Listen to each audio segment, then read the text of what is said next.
오늘도 은혜를 사모하여 말씀 앞에 나오신 모든 분들을 주님의 이름으로 축복합니다.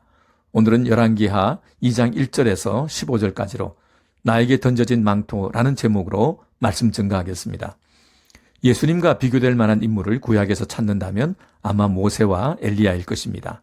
그런데 예수님이 제자들에게 사람들이 나를 누구라고 생각하느냐 물어보자 세례 요한, 엘리야, 옛 선지자 중에 한 사람이 살아났다고 대답합니다.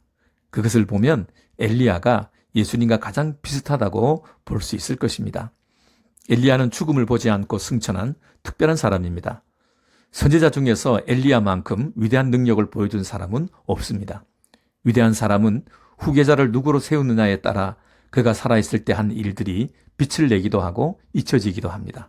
그만큼 후계자를 세우는 일이 중요한데 하나님은 엘리야의 후계자로 엘리사를 직접 임명하셨습니다. 성경을 보면 엘리사는 스승 엘리야가 세상을 떠나 하늘로 올라가게 된다는 것을 이미 알고 있었던 것 같습니다. 엘리야는 길갈에서 베델로, 여리고로, 그리고 요단강으로 계속 자리를 옮기면서 엘리사에게 그만 따라오라고 간청하지만 그때마다 엘리사는 자신의 목숨을 걸고 맹세하면서 엘리야를 끝까지 따라갑니다. 그 이유가 무엇이었을까요? 두 사람이 함께 요단강을 건넌 후에 엘리야가 마지막으로 내가 너를 위해 무엇을 해야 할지 구하라고 말하자 엘리사는 당신의 성령이 하시는 역사가 갑절이나 내게 있게 해달라고 말합니다. 그것은 엘리야에게 어려운 부탁이었습니다. 지금까지 놀라운 능력을 행한 것은 하나님이 주신 성령의 역사이었고 그 성령은 자신이 줄 수 있는 것이 아니었기 때문입니다. 예수님은 세 제자를 데리고 기도하러 높은 산에 올라가셨는데 그때 그들 앞에서 용모가 변형되고 옷에서 광채가 나면서 하나님의 영광 중에 모세와 엘리야가 나타나 예수님과 대화하는 것을 보았습니다. 그들은 너무나 황홀한 모습에 취해서 여기가 좋사오니 이대로 살자고 합니다. 그때 구름 속에서 하나님의 음성이 들렸습니다.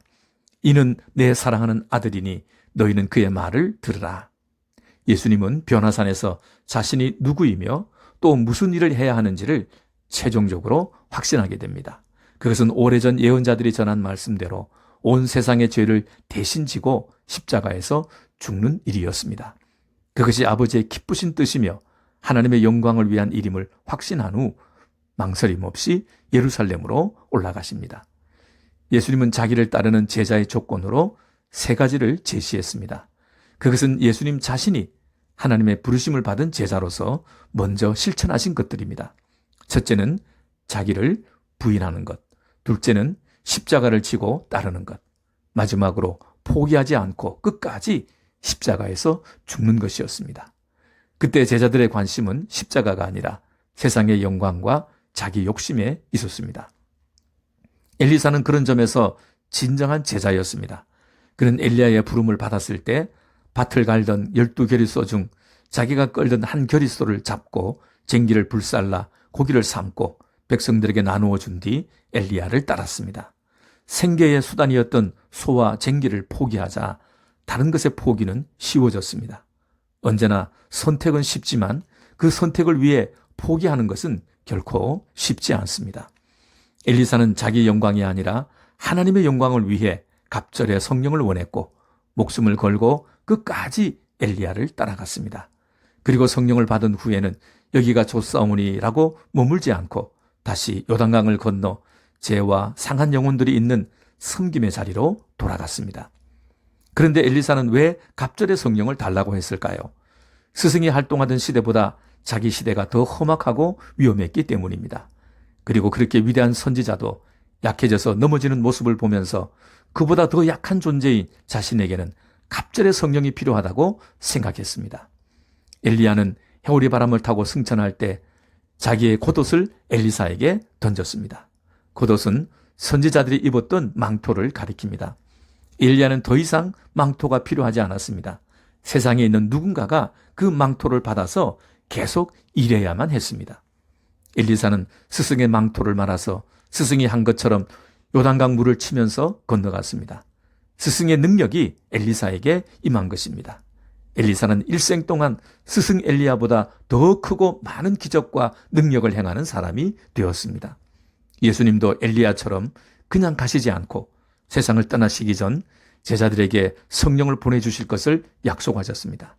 그리고 부활하신 후 제자들을 만난 자리에서 그들을 향하여 숨을 내쉬며 성령을 받으라고 하셨습니다.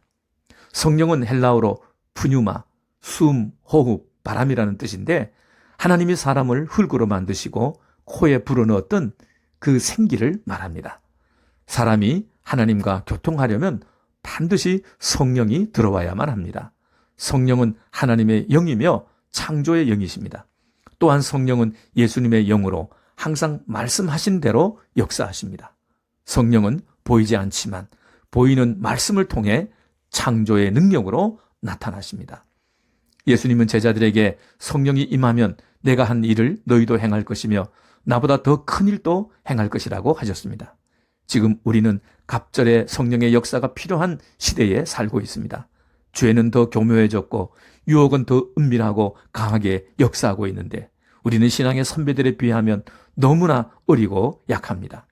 그러나 우리에게도 엘리야가 엘리사에게 던져준 망토처럼 예수님이 보내주신 성령님이 있습니다. 엘리야의 망토가 엘리사의 망토가 된 것처럼 예수님에게 역사하셨던 그 성령님은 오늘 내 안에 계신 바로 그 성령님이십니다. 엘리사가 스승의 망토를 입고 말씀을 붙잡고 나갈 때 놀라운 능력이 나타났고 하나님의 살아계심을 증거했습니다. 예수님이 평생 입으셨던 그 망토는 바로 성령님이십니다.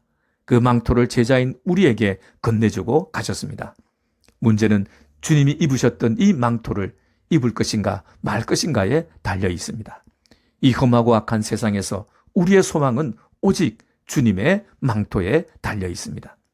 너는 내 사랑하는 아들이며 딸이다. 내가 너를 기뻐한다. 내가 너를 고아와 같이 버려두지 않고 항상 내 곁에 함께 있을 것이다. 나를 세상에 보내신 하나님은 지금 내게 말씀하고 계십니다. 그리고 독생자 예수님이 세상에 계실 때 입혀주셨던 그 망토를 내게도 입으라고 주셨습니다. 누구든지 하나님이 주신 망토를 입지 않으면 그는 하나님의 아들과 딸이 아닙니다. 우리가 이 망토를 입고 말씀에 따라 순종할 때 예수님에게 나타났던 그 놀라운 능력이 우리에게도 나타날 것입니다. 우리가 실패를 두려워하는 것은 예수님의 망토를 입지 않았기 때문입니다. 우리에게 던져주신 이 망토를 입을까 말까 주저하지 마십시오. 주님, 내게도 갑절의 능력을 주옵소서. 내가 그 능력으로 해보겠습니다.